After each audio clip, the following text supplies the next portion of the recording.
Hey, it's Tucker Carlson. The Biden administration arrested Donald Trump this afternoon. They had him arraigned and fingerprinted in a Miami courthouse like the accused felon he now technically is. These were the first steps in a process that is designed to put Donald Trump behind bars for the rest of his life. Cable news carried every moment of it live. It's unprecedented, they told us, with what looked like shock. But they weren't shocked. They knew this was coming. Everyone who's paid attention knew it was. What just happened was always going to happen. It's been inevitable since February 16th, 2016. That's the day Donald Trump made a blood enemy of the largest and most powerful organization in human history, which would be the federal government. Despite what you may remember, it wasn't anything that Trump had said about immigration or trade with China or rapists from Mexico.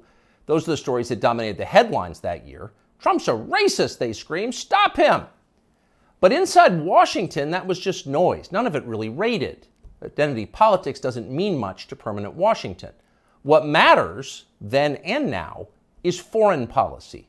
The invasions and occupations and proxy wars. The decisions that determine which global populations will thrive and which will die. The policies that come with trillion-dollar price tags. The ones that, over time, have made the counties around D.C. the richest suburbs in the world. In Washington, that's what actually matters. And it's obvious when you look carefully. When there's a debate about anything else, for example, the debt ceiling, both sides take their assigned positions and they start yelling. But when Congress decides to start a war, no matter how foolish or counterproductive or obviously disconnected from America's core interests that war may be, when that happens, the leaders of both parties automatically jump behind it like circus clowns. And then they stay there, sometimes for decades. They defend that war relentlessly against all evidence until somebody finally rings the all-clear bell and they can begin to admit that actually, maybe it wasn't such a great idea. We meant well, but it just didn't work out. The good news is we've learned a lot of important lessons. In the end, they usually do say something like that, but only after emotions have cooled and the damning details have begun to fade from collective memory. It's an apology that's not actually an apology, much less repentance, and it's years too late to matter in any case. But until then, that's all you're getting. Until then, no dissent is allowed. That's the first rule of Washington. But somehow, Trump didn't bother to follow it. He is from out of town, so maybe he didn't know it was a rule, or maybe he just didn't care. Either way, 7.5 years later, we can point to the precise moment that permanent Washington decided to send Donald Trump to prison. Here it is. It's from the Republican candidates debate in Greenville, South Carolina. We should have never been in Iraq. We have destabilized the Middle East. They lied. Okay. They said there were weapons of mass destruction. There were none, and they knew there were none. There were no weapons of mass destruction. All right. We should never have been in Iraq, Trump said. We destabilized the Middle East. Now, by the time Trump said that, a lot of Republican primary voters were starting to reach the same conclusion. How could they not?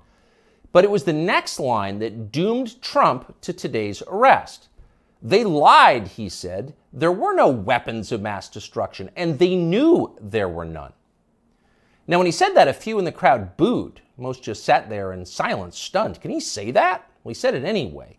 And by saying that, he sealed his fate. That was the one thing you were not allowed to say, because it implicated too many people on both sides, which on this topic is really just one side.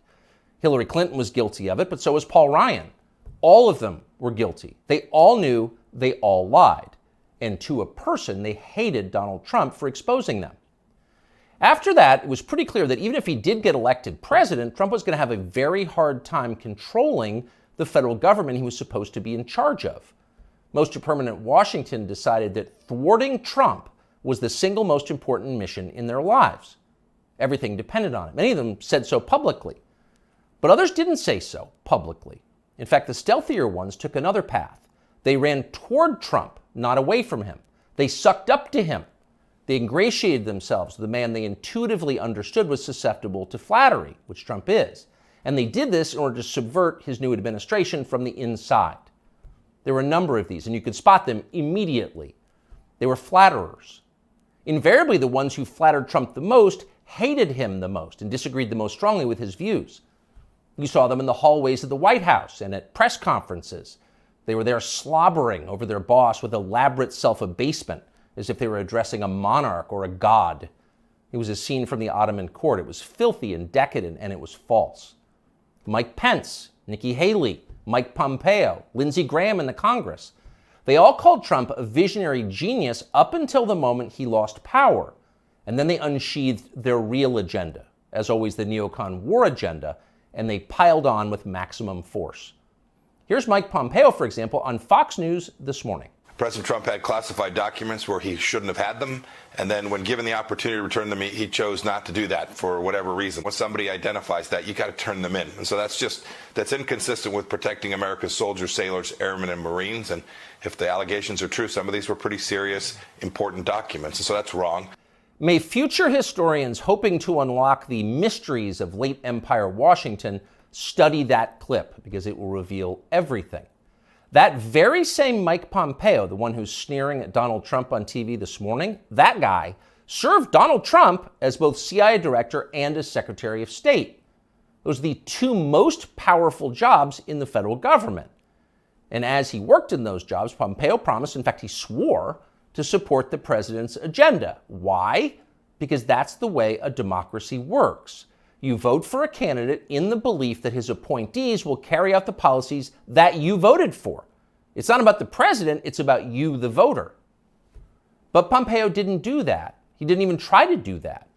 In fact, he undermined Trump's often stated commitment to peace and non-intervention abroad at every turn. His every waking hour was devoted to fomenting war in some faraway foreign country or other. Iran, Syria, Russia, North Korea, the list goes on. But rather than telling Trump that he disagreed with his ideas, as a man would, Pompeo toadied up to Trump, a man he despised, in the oiliest, most over-the-top way imaginable. Ask anyone who worked in that White House at the time. Who is the appointee most likely to tell Donald Trump on a daily basis that he was handsome, virile, sleek, and powerful? Mike Pompeo. That will be the consensus answer. Those of us who saw firsthand Pompeo's relentless kowtowing will never forget it. It was indelibly repulsive. No one with self-respect could do something like that. But Mike Pompeo did it effortlessly, with relish and verve. Now, this same person is telling Fox News viewers that he fears for the safety of our military, our soldiers, sailors, airmen, and Marines, in the approved phrase, because Donald Trump took some classified documents home and didn't immediately return them to the National Archives? What a lie that is. Mike Pompeo knows that's a lie. He spent his entire life in Washington. Washington is a city where internal memos about Labor Day are classified because everything is classified. Your government has classified more than 1 billion federal documents, most of them boring and pointless and a danger to no one, and locked them away in secret where you can't see them because you may be an American citizen, but not really, and therefore you don't have the necessary clearances to know what's going on. And by the way, none of this is done in order to make America safer, any more than COVID restrictions were designed to keep you healthy. No, it's a caste system. That's the point. And you're the untouchable in this hierarchy. Mike Pompeo knows that. Everybody who works in Washington knows that. How many secret documents do you think Dick Cheney took home with him while he was running the Iraq War? How many did his wife read? She never had a clearance. We'll never know the answer because there is no chance Dick Cheney will ever be investigated or his staffers will be told to wear wires in his presence. He will never be indicted for this. Of course not. Dick Cheney is a neocon. Donald Trump is not. Dick Cheney supports war with Russia. Trump does not. That's the difference. The rest is just a distraction. The prosecution of Donald Trump is transparently political. He's literally Joe Biden's main political opponent. He's polling over 60% among Republican voters right now.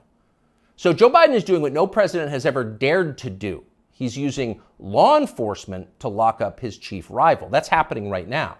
Anyone who denies it's happening is lying to you. But actually, it's worse than that. Trump's prosecution isn't just political, it's ideological. Nobody with Trump's views is allowed to have power in this country. Criticize our wars and you're disqualified. If you keep it up, we'll send you to prison. That's the message Washington is sending. Not just the Democratic Party is sending, but both parties are sending. Like so many Republicans, for example, the supposedly conservative governor of Texas, Greg Abbott, spent yesterday totally ignoring the destruction of the American justice system. Instead, he signed a highly important bill called the Crown Act, which according to the celebratory tweet Abbott sent commemorating it, will, quote, prohibit discrimination based on textures and hairstyles historically associated with race. In other words, in Texas, cornrows are now protected by law. Having unapproved views about Ukraine is not. That's fine with most elected Republicans. They find Trump tiresome and embarrassing. Their donors hate him. They will not be sad if he dies in jail. But what about voters? What are they learning from this spectacle? Well, mostly they're learning that they have no power at all because nobody cares about them. But they already knew that. Unlike so many of our elected leaders, they have been to America recently. They know what it looks like. Have you seen it? If you've got a few days this summer, find out. Take a road trip and see for yourself. Drive 500 miles in any direction and then come home. How are things looking? Well, they should look great. The federal government spent $6.5 trillion last year. That's more than any government has ever spent, ever. So at the very least, you would expect pristine public roads. Oh no, that's not what you see when you drive around this country. There are potholes and Jersey barriers everywhere. Looks like Tegucigalpa before the Chinese decided to rebuild the infrastructure of Honduras. We don't have China buying our roads. So they're falling apart. You'd think the people you would pass on your road trip would look happy and prosperous. Again, this is a very rich country. But a lot of them don't. Quite a few appear to be strung out on drugs. You see them shuffling by shuttered storefronts in small towns.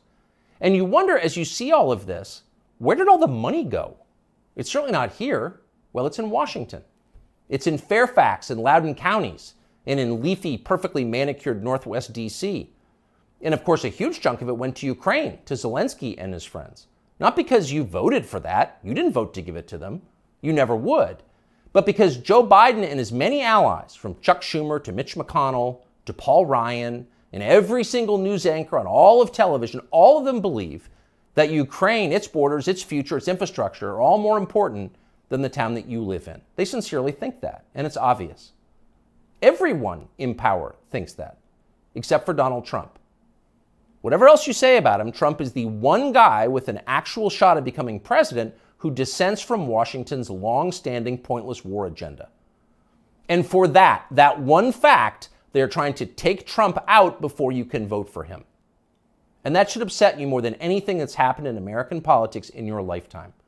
Even if you don't plan to vote for Donald Trump, even if you would die before voting for Donald Trump, which is your right and a lot of good people feel that way, even still, the destruction of our democracy, which is the right of voters to support any candidate they want, even candidates who don't want war with Russia, the destruction of that should keep you up at night.